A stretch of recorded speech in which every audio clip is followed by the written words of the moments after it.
Good evening all of you. कैसे हैं आप सभी? वेलकम करती हूँ माधुरी आपका एमडी लॉ क्लासेस में।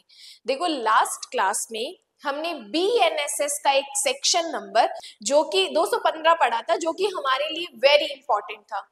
आज इस क्लास में मैं आपको एक सेक्शन 217 बताने वाली हूँ, जो कि उसी की तरह मेंस पॉइंट ऑफ व्यू से वेरी इंपॉर्टेंट है। देखो, लास्ट क्लास में भी मैंने एक जिक्र किया था एमडी लॉ क्लासेस को 3 साल कंप्लीट होने की खुशी में एक सेलिब्रेशन बैच स्टार्ट करने का। आज मैं आपको कंप्लीट डिटेल्स बताने वाली हूँ कि एक्चुअल में सभी स्टेट की ऑलमोस्ट जुडिशरी की फीस क्या रहती है, प्लस मैं आपको बताने वाली हूँ कि ये जो बैच स्टार्ट किया जा रहा है इसमें क्या क्या सब्जेक्ट्स आपको करवाए जाएंगे, प्लस रजिस्ट्रेशन कब से स्टार्ट होगा, बैच कब से स्टार्ट होगा, और सेलिब्रेशन बैच का जो 80% डिस्काउंट मिलके आपको कितनी फीस पे करनी है। ये क्लास बहुत इंपॉर्टेंट होने वाली है। आपके नोन, आपके फ्रेंड्स, कलीग्स जो भी घर बैठ के प्रिपरेशन करना चाहते हैं लेकिन वो बहुत लाखों में फीस पे नहीं कर पाते, आप उनके साथ ये बैच जरूर शेयर करना। चलिए, पहले मैं आपको क्लास की डिटेल्स बता देती हूँ। देखो, ये जो बैच स्टार्ट किया जा रहा है ये एमडी लॉ क्लासेस के 3 साल कंप्लीट होने की खुशी में किया जा रहा है। इसके अलावा इसमें आपको लाइव क्लासेस मिलेंगी, प्लस इसमें आपको हैंडमेड नोट्स प्लस नोट्स की पीडीएफ दोनों चीजें मिलेंगी। देखो, यहाँ पे जो मैं आपको बता रही हूँ हैंडमेड नोट्स मींस कि जैसे ही क्लास खत्म होगी उसके जस्ट बाद 2 से 3 घंटे के अंदर आपके पास नोट्स आ जाएंगे। जैसे ही हमारा सब्जेक्ट खत्म होगा वैसे ही आपको कंप्लीट नोट्स की एक पीडीएफ मिल जाएगी। वीकली टेस्ट सीरीज रहेगी, इसमें वीक में आपके टेस्ट होंगे, प्रॉब्लम सॉल्विंग क्लास रहेगी। ये जो कंप्लीट बैच जुडिशरी का फाउंडेशन बैच है ये आपको pre mains plus interview point of view से कवर करवाया जाएगा। अब देखो, लेकिन इस बैच में लिमिटेड सीट्स है, टोटल 30 सीट है। ये जो बैच स्टार्ट किया जा रहा है ये सभी स्टेट की जुडिशरी को फोकस करते हुए जो मेजर और माइनर सब्जेक्ट ऑलमोस्ट स्टेट में आते हैं वो आपको कंप्लीट करवाए जाएंगे। इस स्क्रीन पे जो आपको कांटेक्ट दिख रहा है, आप इस कांटेक्ट से हमसे बात कर सकते हैं। लेकिन इसमें इंपॉर्टेंट चीज देखो, यहाँ पे कौन कौन से सब्जेक्ट्स आपको करवाए जाएंगे वो मैं आपको बता रही हूँ। देखो, मेजर सब्जेक्ट में बीएनएसएस, बीएनएस, बीएसए जो कि अभी तीनों नए लॉज हमारे एग्जिस्टेंस में आए हैं, वो CPC, constitution, contract and TP, ये 7 मेजर एक्ट्स आपको करवाए जाएंगे। माइनर एक्ट में NI, limitation, probation, POCSO, DV, JJ and SRA, ये 7 ऐसे माइनर सब्जेक्ट करवाए जाएंगे। 7 मेजर सब्जेक्ट, 7 माइनर सब्जेक्ट। इस चीज में मिल क्या क्या रहा है, आपको टेस्ट सीरीज मिल रही है, हैंडमेड नोट्स मिल रहे हैं एंड एडवांस नोट्स भी आपको यहाँ पर मिलेंगे। तो ये सब्जेक्ट आपको करवाए जाएंगे, लगभग 14 सब्जेक्ट। आप ऑलमोस्ट स्टेट की जुडिशरीज देखना, ये 14 सब्जेक्ट तो हर एक स्टेट में कॉमन सब्जेक्ट होते हैं, 1 या 2 ऊपर नीचे हो सकता है, बाकी ऑलमोस्ट स्टेट को फोकस करते हुए ये बैच स्टार्ट किया जा रहा है। अब बात आती है फीस की और बात आती है रजिस्ट्रेशन की। देखो, टोटल एमडी लॉ क्लासेस की जुडिशरी की फीस जो है वो 40 से 50,000 के बीच बीच में है, प्लस कुछ स्टेट की 60,000 भी फीस है।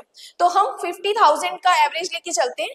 50,000 फीस है कंप्लीट कोर्स की, 80% डिस्काउंट, क्योंकि 3 साल कंप्लीट होने की खुशी में अब ये फीस सिर्फ और सिर्फ 9,999 में ये आपको कंप्लीट इतने 14 सब्जेक्ट्स मिल जाएंगे।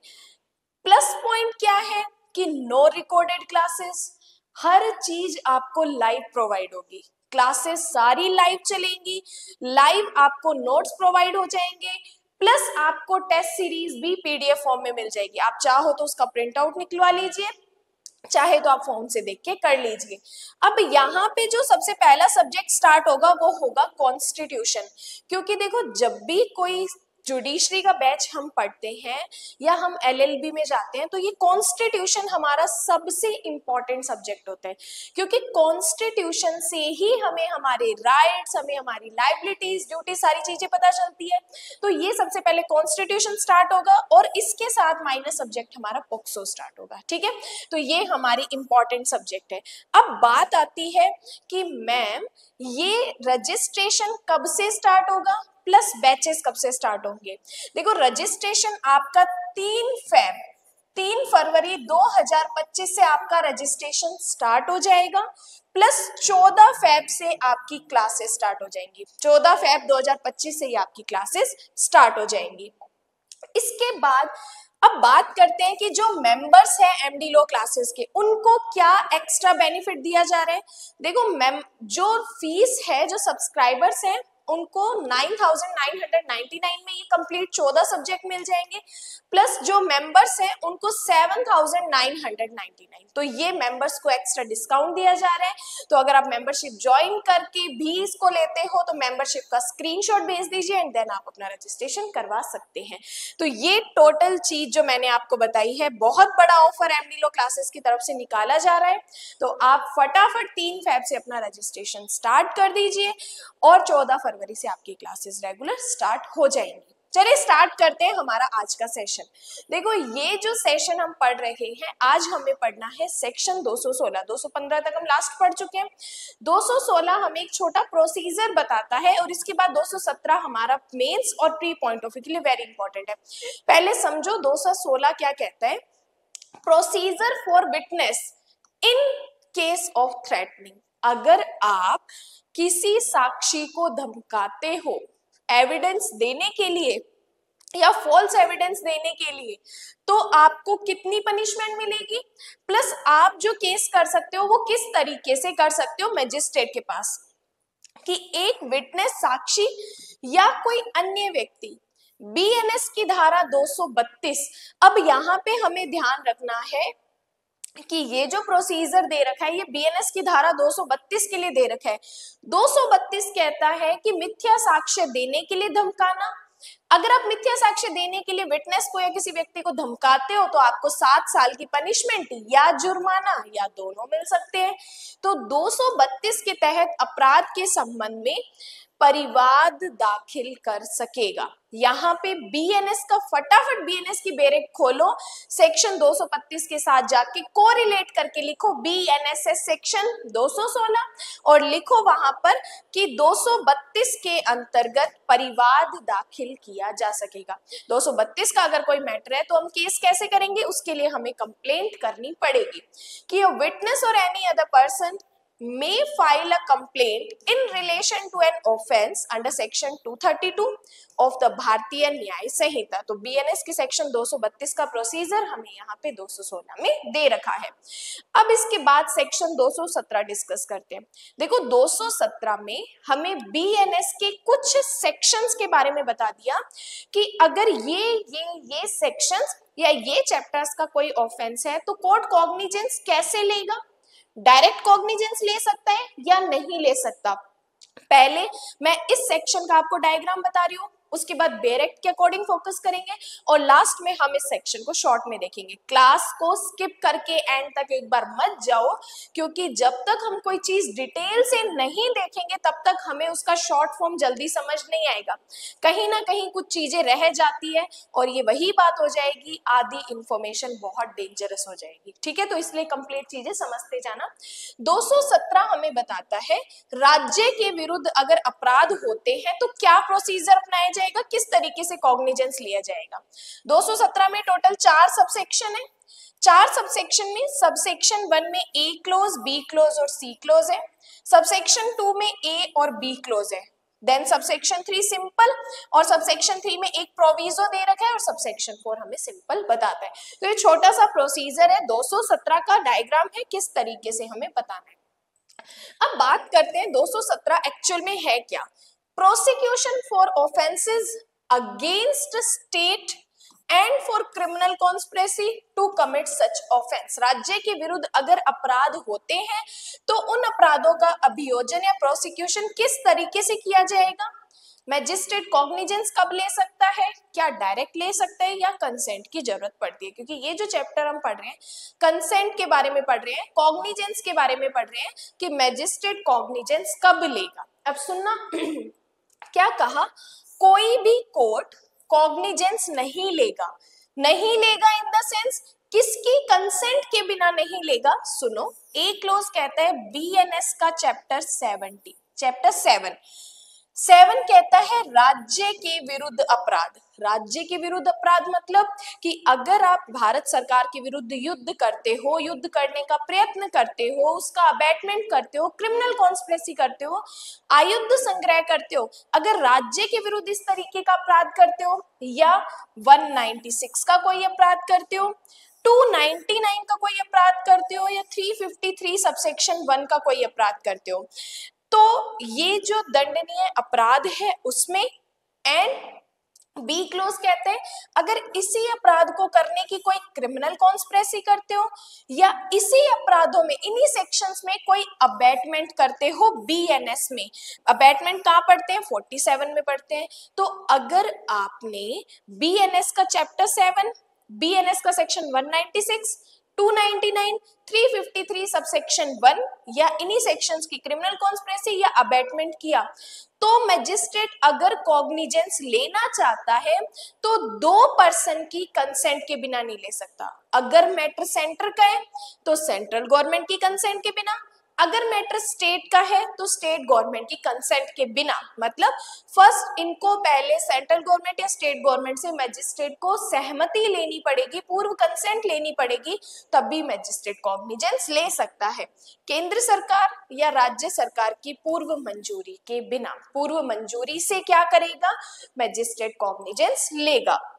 इंग्लिश में देखते हैं कि no court shall take cognizance of any offence punishable under chapter 7 or under section 196, 299 and 353 का subsection 1 of the BNS या a criminal conspiracy to commit such offense or any such abatement दुष्प्रेरण as is described in section 47 of the BNS except with the previous sanction of the central government or the state government। तो अगर magistrate को cognizance लेना है BNS के इन sections में अगर कोई अपराध होते हैं तो पहले इनकी प्रीवियस सैंक्शन लेनी पड़ेगी, किसकी? सेंट्रल गवर्नमेंट और स्टेट गवर्नमेंट के, तभी मैजिस्ट्रेट कॉग्निजेंस ले सकता है। अब बात करते हैं सबसेक्शन 2। सबसेक्शन 2 ने कहा कोई भी कोर्ट कॉग्निजेंस नहीं लेगा। कब नहीं लेगा? जब बीएनएस का सेक्शन 197 का सबसेक्शन 2 197 या 353 का सबसेक्शन 2 और 3 के तहत कोई भी दंडनीय अपराध होता है या इन अपराधों के बारे में कोई क्रिमिनल कॉन्स्पिरेसी होती है, तब केंद्र सरकार या राज्य सरकार या डीएम, अब अगर इन सेक्शंस में कोई अपराध हुआ तो किन की प्रीवियस सैंक्शन लेनी पड़ेगी? सेंट्रल गवर्नमेंट या स्टेट गवर्नमेंट या डीएम की पूर्व मंजूरी के बिना कोई भी कॉग्निजेंस नहीं लिया जाएगा।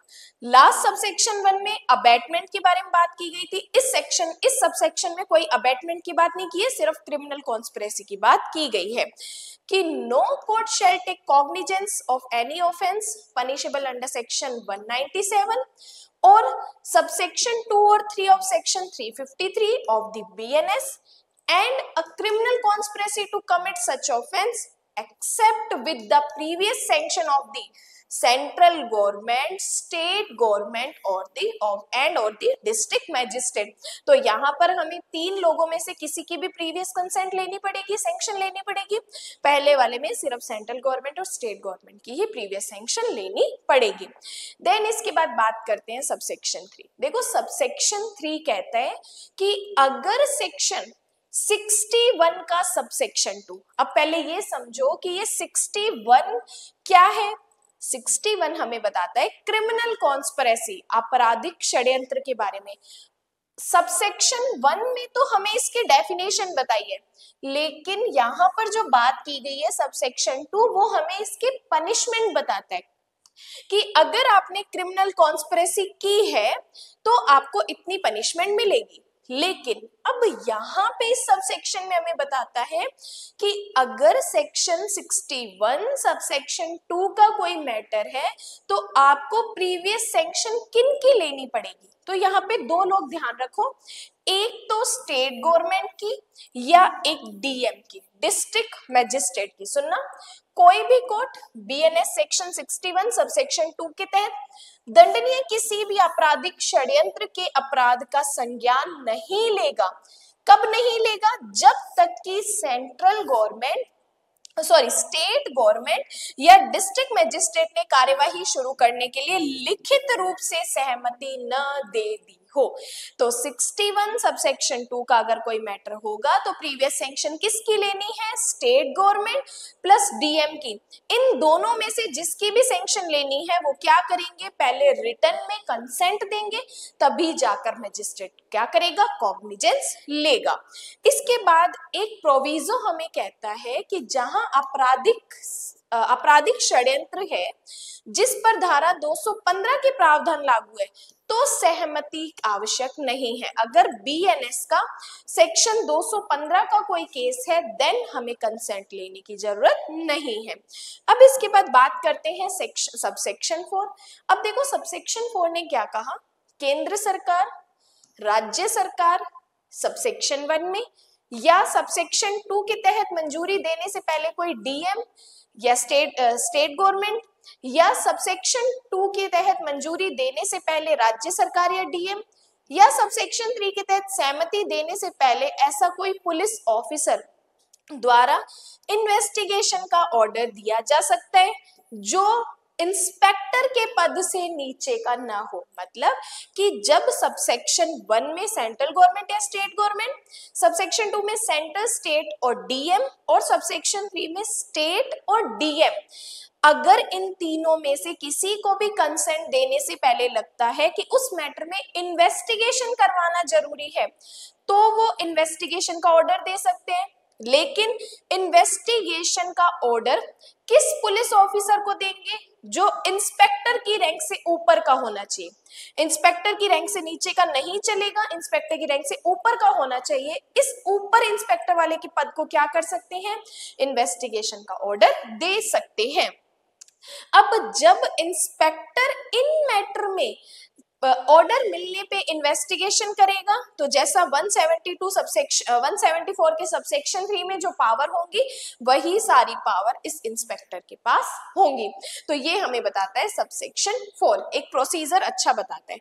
अब देखो इसके बाद बात करते हैं कि 217 में एक्चुअल में देखो मैंने आपको बताया कि 217 में टोटल 4 सबसेक्शन है, ठीक है। अब इन 4 सबसेक्शन में सबसेक्शन 1 और सबसेक्शन 2 में 2 क्लोज दे रखे हैं। जैसे सबसेक्शन 1 में कहता है A B C, A close कहता है बीएनएस का चैप्टर 7, 196 या 299 या 353 के सबसेक्शन 1 का कोई मैटर है। सबसेक्शन 1 का ही बी क्लोज कहता है अगर क्रिमिनल कॉन्स्पिरेसी का कोई मैटर है। सबसेक्शन 3 कहता है अगर अबैटमेंट का कोई मैटर है इन सेक्शंस में। तो अगर मैजिस्ट्रेट को कॉग्निजेंस लेना है तो वो सेंट्रल गवर्नमेंट या स्टेट गवर्नमेंट की प्रीवियस सैंक्शन से लेगा, पूर्व सहमति से लेगा, अदरवाइज डायरेक्ट मैजिस्ट्रेट कॉग्निजेंस नहीं ले सकता। जबकि सबसेक्शन 2 में कहा कि ए क्लोज में 197, 353 का सबसेक्शन 2 और 3 का कोई मैटर है या इन्हीं ऑफेंसेस की कोई क्रिमिनल कॉन्स्पिरेसी है तो अगर मैजिस्ट्रेट को कॉग्निजेंस लेना है तो सेंट्रल गवर्नमेंट, स्टेट गवर्नमेंट या डीएम, यहां पर या वर्ड यूज किया गया है, या तो ये या तो ये या तो ये, इनकी कंसेंट के बिना मैजिस्ट्रेट कॉग्निजेंस नहीं लेगा। इसके बाद सबसेक्शन 3 बात करता है कि अगर बीएनएस का सेक्शन 61 सबसेक्शन 2 की बात है, मैजिस्ट्रेट को कॉग्निजेंस लेना है तो वो स्टेट गवर्नमेंट या डीएम की कंसेंट लेगा, ठीक है। और सबसेक्शन 4 कहता है कि अगर जब भी इन सबसेक्शन 1, 2, 3 में जो भी पर्सन है अगर इनमें से कोई भी कंसेंट दे रहा है और उनको लगता है कि नहीं इस मैटर में इन्वेस्टिगेशन करवा लेनी चाहिए तो वो एक इन्वेस्टिगेशन का ऑर्डर दे सकते हैं। लेकिन जब इन्वेस्टिगेशन का ऑर्डर देंगे तो किस पुलिस ऑफिसर को देंगे, जो इंस्पेक्टर की रैंक से ऊपर का हो, इंस्पेक्टर की रैंक से ऊपर का हो। अब क्या यहाँ पर इंस्पेक्टर भी कर सकता है, तो यस इंस्पेक्टर को भी इन्वेस्टिगेशन का ऑर्डर दे सकते हैं और इंस्पेक्टर की रैंक से ऊपर के ऑफिसर को ऑर्डर देंगे, इंस्पेक्टर की रैंक से नीचे के किसी भी पुलिस ऑफिसर को ये इन्वेस्टिगेशन का ऑर्डर नहीं दिया जाएगा। तो ये टोटल 217 का जो सबसेक्शन 1, 2, 3, 4 हम पढ़ते हैं वेरी इंपॉर्टेंट है, इसका स्क्रीनशॉट ले लो। इस तरीके से अगर आप रिवीजन करोगे तो मैं 110% गारंटी देती हूँ कि आपको ये सेक्शन इतने छोटे से पेज में याद रहेगा, प्लस ना तो आप सेक्शंस भूलोगे और ना ही कंफ्यूज होगे कि इसमें किस व्यक्ति ने, कौन सी गवर्नमेंट ने या डीएम ने कंसेंट दी है। इस तरीके से याद करोगे तो जरूर याद हो जाएगा। ये आज एक सेक्शन जो हमने पढ़ा है वो टोटल मेंस का सेक्शन है, तो आपको इसी तरीके से जो मैंने बताया वैसे नोट करना है। और जो सेलिब्रेशन बैच की डिटेल्स थी वो आपको बिल्कुल नहीं भूलनी है। बहुत बड़ा ऑफर स्टार्ट किया जा रहा है जिसमें लाइव क्लासेस होंगी। भले इससे पहले भी किसी ने कम प्राइस में दिया हो, लेकिन वो पुरानी क्लासेस ना तो उनमें अपडेशन है, तो यहाँ पर सारी चीजें आपको अपडेटेड मिलेंगी, लाइव क्लासेस मिलेंगी, डायरेक्ट आप मेरे से इंटरेक्ट कर सकते हो। ऑलमोस्ट क्लासेस मेरे द्वारा ही आपको करवाई जाएंगी। तो 3 तारीख आपको 3 फेब रजिस्ट्रेशन की याद रखनी है। फटाफट जो स्क्रीन पे आपको एक नंबर दिखाया गया था उस नंबर से आप हमें कांटेक्ट कर सकते हैं। एक रजिस्ट्रेशन फॉर्म होगा वो फिल करके आप अपना रजिस्ट्रेशन यहाँ पे करवा सकते हो, तो इसका भी स्क्रीनशॉट ले लीजिए। इन 2 नंबर में से किसी में भी आप हमें कांटेक्ट कर सकते हैं। बाकी आज की क्लास आपको कैसी लगी है उसके लिए मुझे कमेंट जरूर करना। एंड आज के लिए धन्यवाद।